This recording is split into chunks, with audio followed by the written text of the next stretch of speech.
RSS के महासचिव दत्तात्रेय होसबोले ने संविधान में समाजवादी और धर्मनिरपेक्ष शब्द को हटाने की मांग कर दी है।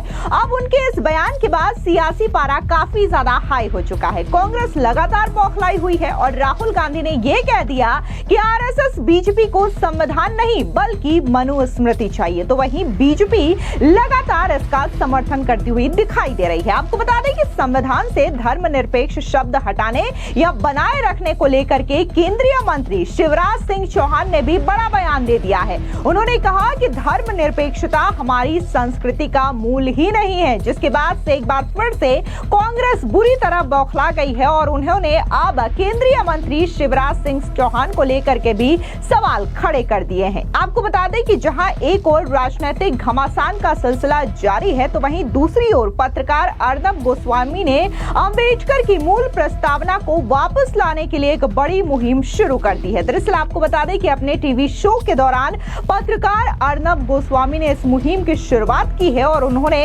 जनता से यह सवाल पूछा कि क्या जो संशोधन इंदिरा गांधी ने आपातकाल के दौरान किया उसे बदलना चाहिए या नहीं चाहिए। आपको बता दें कि इस दौरान अर्नब गोस्वामी ने कांग्रेस से कई सारे तीखे सवाल भी पूछे हैं। यानी कि जहां एक और आरएसएस के नेता दत्तात्रेय होसबोले ने यह बयान दिया है, उससे राजनीतिक पारा तो हाई हो ही चुका है, लेकिन अब अर्नब गोस्वामी जैसे पत्रकार भी खुल करके सामने आ चुके हैं, जो कि इस पर आपत्ति जता रहे हैं कि कैसे आपातकाल के दौरान संविधान की जो मूल प्रस्तावना थी उसमें समाजवाद और धर्मनिरपेक्षता जैसे शब्दों को जोड़ा गया है।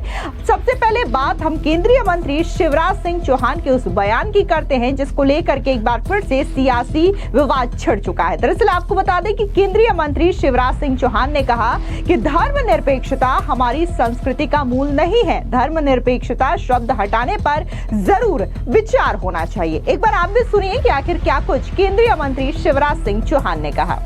भारत अत्यंत और प्राचीन और महान राष्ट्र है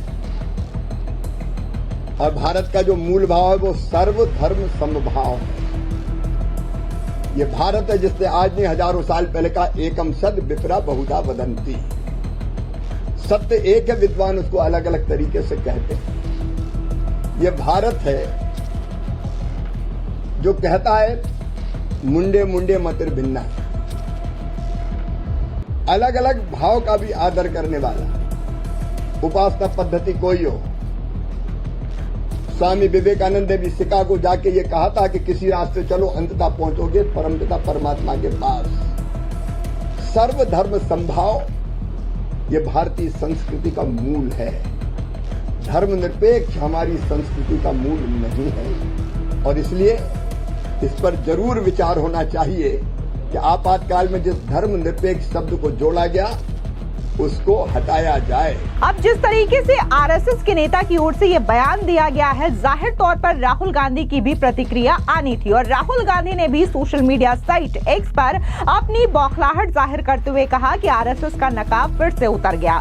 संविधान इन्हें चुभता है क्योंकि वो समानता, धर्मनिरपेक्षता और न्याय की बात करता है। आरएसएस बीजेपी को संविधान नहीं बल्कि मनुस्मृति चाहिए। ये बहुजनों और गरीबों से उनके अधिकार छीनकर उन्हें दोबारा गुलाम बनाना चाहते हैं। संविधान जैसा ताकतवर हथियार उनसे छीनना इसका असली एजेंडा है। आरएसएस ये सपना देखना बंद करे, हम उन्हें कभी सफल नहीं होने देंगे। हर देशभक्त भारतीय आखिरी दम तक संविधान की रक्षा करेगा। अब जिस तरीके से शिवराज सिंह चौहान ने यह बयान दिया, इसको लेकर के बकायदा कांग्रेस के ऑफिशियल एक्स से ये कहा गया कि धर्मनिरपेक्षता हमारी संस्कृति का मूल नहीं है, संविधान की प्रस्तावना से धर्मनिरपेक्ष शब्द हटा देना चाहिए। ये बात मोदी सरकार में मंत्री शिवराज सिंह चौहान ने कही। केंद्रीय मंत्री शिवराज सिंह चौहान का ये बयान बीजेपी आरएसएस की उसी सोची समझी साजिश का नतीजा है जिसमें वे बाबा साहेब के संविधान को खत्म करना चाहते हैं। पहले आरएसएस के महासचिव ने यही बयान दिया और अब मोदी सरकार के मंत्री वही राग अलाप रहे हैं। लेकिन याद रहे, बाबा साहेब का दिया संविधान भारत की आत्मा है।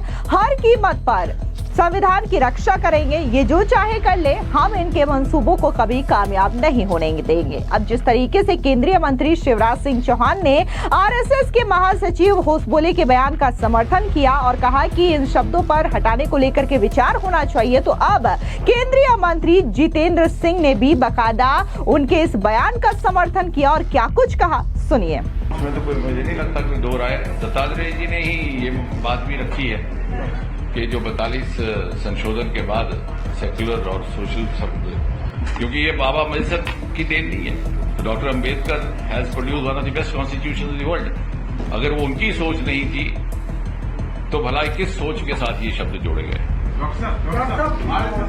demanded that both these words should be removed from the preamble of the Constitution. Does the BJP endorse this statement?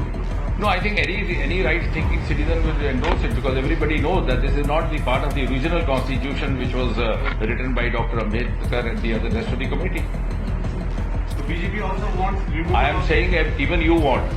Who doesn't want? Every right-thinking citizen. This is not the question of BJP versus not BJP. It's the question of preserving the democratic values, preserving the constitutional values.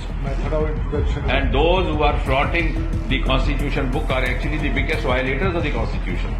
इस बीच विपक्ष लगातार RSS के नेता के बयानों की आलोचना कर रहा है। आपको बता दें कि चंद्रशेखर आजाद रावण की भी प्रतिक्रिया आई। उन्होंने कहा कि आरएसएस ने कभी संविधान को स्वीकार ही नहीं किया है। सुनिए चंद्रशेखर आजाद का ये बयान। ये तो सत्य है कि आरएसएस ने भारतीय संविधान को लंबे समय तक स्वीकार नहीं किया, लेकिन वो आरएसएस हो या कोई भी संगठन हो, सबको स्वीकार करना पड़ेगा क्योंकि संविधान जो है वो सर्वोत्तम। संविधान से बड़ा इस देश में कुछ नहीं। हम सब लोग संविधान के अंदर हैं, हमारे हित संविधान के अंदर हैं, हमारे अधिकार, हमारे कर्तव्य, हमारी ड्यूटियां सब जो हैं वो संविधान के अंदर हैं। तो संविधान सर्वोपरि है और इसलिए हम लोग संविधान को साथ में लेकर चलते हैं, संविधान का सम्मान करते हैं। और मैं इसके लिए बाबा साहब अम्बेडकर को धन्यवाद दूंगा जिन्होंने और उनकी तमाम जो है कॉन्स्टिट्यूशन असेंबली की जो टीम थी जिन्होंने इस संविधान को तैयार करके 2 साल 11 महीने 18 दिन में और इस देश को सौंपने का काम किया, जिसकी वजह से आज धीरे धीरे लोग आगे बढ़ रहे हैं और ऊंचाइयों को प्राप्त कर रहे हैं। आज महिलाओं को भी, किसानों को भी, नौजवानों को भी, मजदूरों को भी अगर सम्मान का जीवन मिला है। वहीं दूसरी ओर समाजवादी पार्टी के प्रवक्ता आशुतोष वर्मा का बयान भी सामने आया। क्या कुछ उन्होंने कहा बीजेपी के संविधान को टारगेट करते हुए, सुनिए। शिवराज सिंह चौहान इस देश के बहुत लंबे समय तक मुख्यमंत्री रहे हैं, भारतीय जनता पार्टी के सर्वोच्च पदों पे रहे हैं और इसमें देश के कृषि मंत्री। मैं उनको आईना तो नहीं दिखा सकता, लेकिन आपके माध्यम से भारतीय जनता पार्टी का ये संविधान दिखा सकता हूँ। ये संविधान जो है ये भारतीय जनता पार्टी का 5 रुपए में आता है और ये 28 जनवरी 2008 को दिल्ली में संशोधित रूप से स्वीकृत किया गया है। और इस भारतीय जनता पार्टी के संविधान के पहले पन्ने पर कुछ शब्द लिखे हैं जो मैं पढ़ के सुनाना चाहता हूँ। मुझे लगता है कि भारतीय जनता पार्टी में समाजवाद की जो कहानी है वो पहले अपने संविधान को पढ़े। लिखती है भारतीय जनता पार्टी का संविधान कि पार्टी विधि द्वारा स्थापित भारत के संविधान तथा समाजवाद, पंथ निरपेक्षता और लोकतंत्र के सिद्धांतों के प्रति सच्ची श्रद्धा और निष्ठा रखेगी। तो भाइयों और बहनों, पहले अपना संविधान पढ़ो, संविधान बदलो, तब देश के संविधान पे उंगली उठाइए। आपको बता दें जिस तरीके से आशुतोष वर्मा ने ये बयान दिया है, तो इससे ठीक एक दिन पहले अखिलेश यादव ने भी बाकायदा आरएसएस के नेता होसबोले के बयान पर प्रतिक्रिया जाहिर की थी। लेकिन वहीं दूसरी ओर बीजेपी के नेता लगातार इस बयान को लेकर के समर्थन भी जाहिर कर रहे हैं। उनका कहना है कि होसबोले ने सही कहा है, आपातकाल के दौरान जो स्थिति थी उस दौरान ही प्रस्तावना में बदलाव किया गया। इसको लेकर के क्या कुछ बीजेपी के सांसद प्रवीण खंडेलवाल ने कहा, सुनिए। देखिए, कांग्रेस गलत बयानी करती है। माननीय दत्तात्रेय होसबोले जी ने जो कहा है वो उसमें पूरे तर्क है। जब भारत का संविधान बना तो हमारे संविधान निर्माताओं ने एक एक शब्द का चयन बहुत समझदारी के साथ में किया, क्योंकि वो भारत के स्वर्णिम भविष्य को देख रहे थे। लेकिन आपातकाल में कांग्रेस की सरकार ने अपनी राजनीतिक महत्वाकांक्षाओं की पूर्ति के लिए कुछ शब्दों को उसमें शामिल कर दिया। उन शब्दों का कोई अर्थ नहीं था। भारत एक है, भारत अखंड है और भारत संप्रभु है, यही भावना हमारा संविधान देता है। तो जो बात माननीय दत्तात्रेय होसबोले जी कह रहे हैं वो बिल्कुल ठीक है। दरअसल आपको बता दें कि धर्मनिरपेक्ष यानी कि सेकुलर और सोशलिस्ट शब्द 1976 में 42वें संशोधन के जरिए शामिल किए गए थे। इस दौरान देश में आपातकाल था। 25 जून 1975 को तत्कालीन प्रधानमंत्री इंदिरा गांधी ने देश में आपातकाल की घोषणा की थी। यह 21 मार्च 1977 यानी कि 21 महीने तक लागू रहा था।